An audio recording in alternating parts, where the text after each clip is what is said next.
தாய் தமிழ் உறவுகள் அனைவருக்கும் வணக்கம். இன்றைக்கு சமூக வலைதளம் மட்டுமில்லாம தமிழகமே ஒரு பரபரப்பா பேசிக் கொண்டிருக்கக்கூடிய ஒரு நிகழ்வு. இந்த நேற்றைய தினம் நடந்த 5 பாலியல் வன்கொடுமைகள். அது மட்டும் இல்லாம 3 வயது சிறுமிக்கு வடமாநில தொழிலாளரால் ஏற்பட்ட பாலியல் தொல்லையால் உயிரிழப்பு ஏற்பட்டிருக்கு. அதனால சமூக வலைதளமே பரபரப்பா பேசுது. மேடைகள்ல தேர்தலுக்கு முன்னால பெண்கள் மற்றும் குழந்தைகளுக்கு நாங்க தான் பாதுகாப்பு, எங்களுடைய அண்ணன் தான் பாதுகாப்பு அப்படின்னு சொல்லி ஆட்சியை கைப்பற்றி ஆட்சிக்கு வந்ததுக்கு அப்புறம் உங்களுடைய ஆட்சியில ஏறக்குறைய 40 நாட்கள் முடிஞ்சிருக்கு. இதுல 200க்கு மேற்பட்ட பாலியல் குற்றங்களால கைது செய்யப்பட்டிருக்காங்க. இதுக்காக என்ன காரணம் அப்படின்னு மக்கள் கேள்வி கேட்க ஆரம்பிச்சாங்க. சிங்கப்பெண் அதிரடிப்படை என்ன பண்றாங்க? அந்த படையை அறிவிக்கும் போது முதல்வர் என்ன பேசுறாங்க அப்படின்னா, இங்க தனி மனித ஒழுக்கம் வேணும்.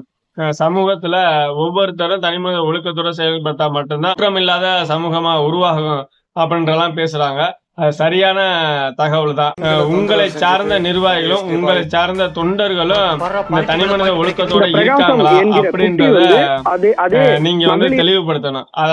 அதன் பின்னால்தான் மக்களை குறை சொல்லணும். பன்னெடுங்காலமாக அறிவார்ந்த தமிழ் சமூகமா இருந்தது இன்றைக்கு குற்ற பின்னணி கொண்ட சமூகமா மாறுவதற்கு காரணம் மதுமத போதையும் சினிமா திரை கவர்ச்சியும் தான் அப்படின்றது வெளிப்படையா நான் சொல்ல முடியும். என்ன அப்படின்னா, சமூக வலைதளத்துல மோசமான புகைப்படத்தோட ஒரு வசனங்களை எழுதி வெளியிடும் போது இதை மக்களுடைய பொது பார்வைக்கு வரும் பொழுது அத மக்கள் அதே கண்ணோட்டத்தை, அதாவது தங்களுடைய மனநிலைமையை மாத்திக்கிற ஒரு சூழல் ஏற்படுது. அது மட்டும் இல்லாம இந்த இன்ஸ்டாகிராம் சொல்லக்கூடிய இந்த செயலில கூட அதிகப்படியான ஆபாசமான காணொளிகள் வெளிவரதுனால பார்க்கிற மக்களுடைய மனநிலையும் அந்த மனநிலைமைக்கு மாறுது அப்படின்றது இன்னைக்கு உண்மையான ஒரு தகவலா இருக்கு. அதனால அரசும் சரி, காவல்துறையும் சரி, இது போன்ற செயல்களை ஈடுபடுற தனிநபர்கள் மீது கண்டிப்பா நடவடிக்கை எடுக்க வேணும். போதையை ஒழிச்சா மட்டும்தான் அந்த இது முடியுமா அப்படின்னா, போதையும் ஒழிக்கணும். இது போன்ற தனிப்பட்ட நபர்கள் செய்யக்கூடிய தவறுகளையும் ஒழிச்சா மட்டும்தான் இந்த சமூகம் இந்த குற்றப்பின்னணி, அதாவது பாலியல் குற்றப்பின்னணியிலிருந்து விலக முடியும் என்பது ஒரு உண்மையான கருத்தை பதிவு செய்கிறேன். நன்றி, வணக்கம்.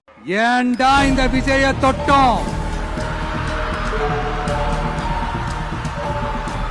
நினைச்சு நினைச்சு நினைச்சு ஃபீல் பண்ண போறீங்க. பச்சை பிள்ளைங்க, படிக்கிற பிள்ளைங்க, சின்ன பொண்ணுங்க, வீட்டுல இருக்கிற பொண்ணுங்க, வேலைக்கு போற பொண்ணுங்கன்னு இவங்க எல்லாருக்கும் நடக்கிற கொடுமைகளை சொல்ல முடியல சார். தலைவர் தளபதி அவர்கள் தான் வேண்டும் என்று மக்கள் சொல்லிக் கொண்டிருக்கிறார்கள்.